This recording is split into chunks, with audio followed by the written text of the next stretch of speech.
तो कृपा करके अपनी सीटों में बैठो। अगर किसी को कोई पर्सनल प्रॉब्लम है, कोई सारे अफसर यहीं बैठे हैं, सबकी सुनेंगे, सबकी सुन के जाएंगे, पर कार्यक्रम चलने दो। बात यह कि प्रॉब्लम क्या है कि सभी कुछ सब उंगली दूसरे की तरफ उठाते हैं, सब प्रशासन प्रशासन प्रशासन। बात यह कि हम अपने अंदर कभी नहीं झांकते, अपने अंदर कभी नहीं झांकते। और मैं बताऊं एक बात, आप कितनी बड़ी किताबें मिल लो, मैं तो बहुत किताबें पढ़ी हैं, अभी भी एक हफ्ते में एक किताब जरूर पढ़ता हूं और हर चीज का निचोड़ बताता हूं कि हर समस्या का जड़, हर समस्या का सॉल्यूशन, कोई समस्या ठीक नहीं, वो हमारे अंदर है, बाहर कहीं नहीं है।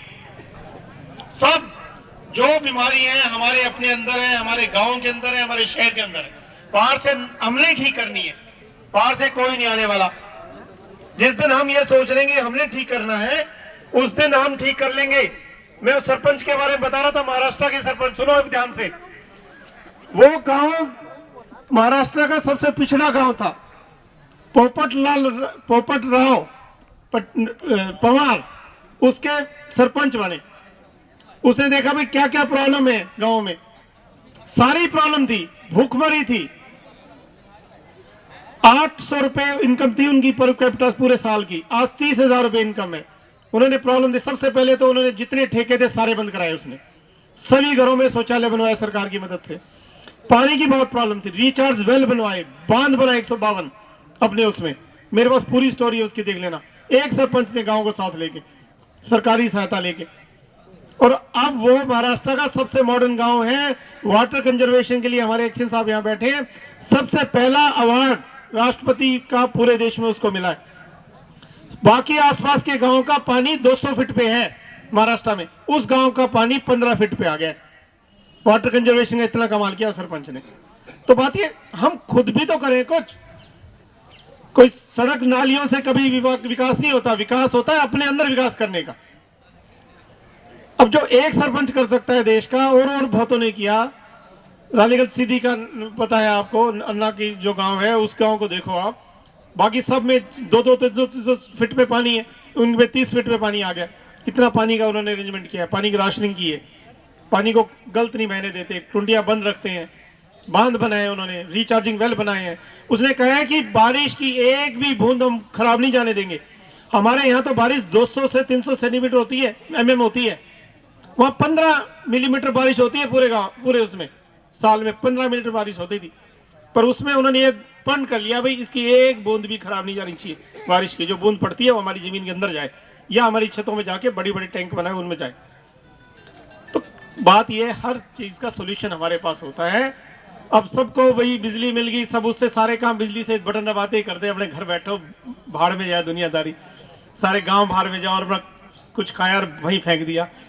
हम खुद खराब कर रहे हैं अपने गांव को, खुद सड़ा रहे हैं। तो मेरा कहने का उम्मीद है कि सब कुछ हमारे अंदर है, हम तो मदद कर सकते हैं आपकी। जो सरकारी जो पैसा है, कोई स्कीम आई है, उसकी तरह उसको आप तक पहुंचाने जाते हैं, जैसे सीएम साहब ने है। अब ये दवाई आपके गले में तो नहीं डाल सकते, आपको खुद जाना पड़ेगा। जो मुख्यमंत्री मुफ्त इलाज योजना है, इसमें दवाई, ऑपरेशन, लैब टेस्ट सब फ्री है, तो जाना तो आपको इनके पास पड़ेगा ना, दिखाना पड़ेगा, जब भी देंगे आपको दवाई, और लेके आप फेंक दो तो आपकी मर्जी।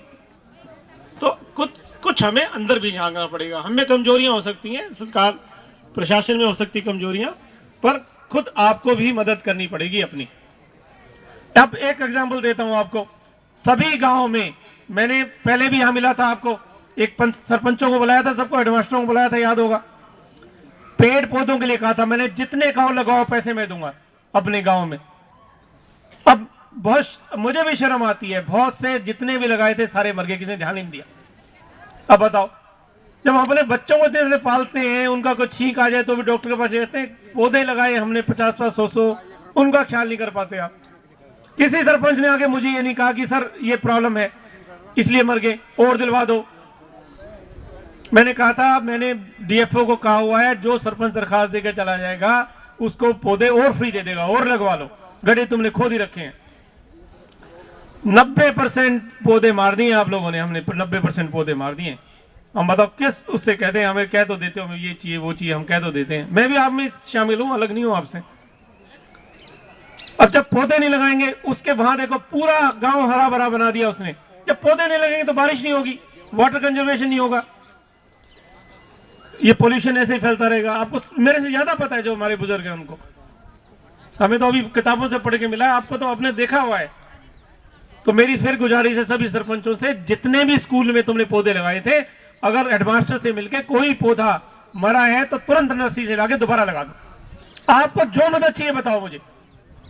कई कहते हैं, किसी ने नहीं कहा मुझे, पर मैंने सोचा कि टी गार्ड, एक दो स्कूलों में गया मैं, वो कहते हैं जी टी गार्ड की वजह से मर गए। अरे मांगे तो नहीं तुमने, टी गार्ड मांग लेते हम तो टी गार्ड भी दे देते आपको।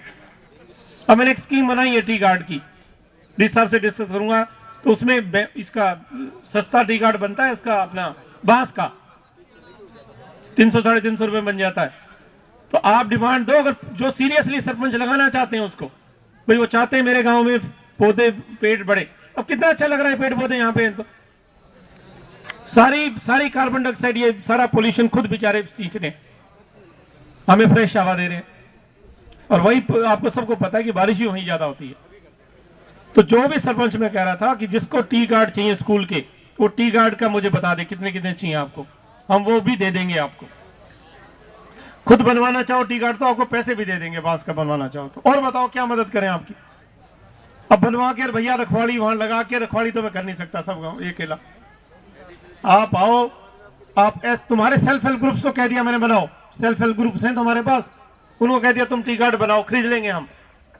वासरी जी बैठे हमारे, उसके बारे में बताएंगे आपको। और किससे खरीद लो तुम, हम तुमसे खरीद लेंगे। तो सबसे ज्यादा मेवात को मेरे ख्याल में जरूरत है, वो है पौधे लगाने की। आप ज्यादा से ज्यादा पौधे लगाओ। मैंने ये भी कहा था कि आप अब खुद भी तो करें यार, जिसका भी जन्मदिन हुआ है, कोई लड़का पैदा हुआ है, उस दिन पौधा लगा दो एक, उसके नाम का। क्या जाता है बताओ। हमेशा लड़का कहे मेरे बाप ने देखो मेरे पैदा होने पे पौधा लगाया था।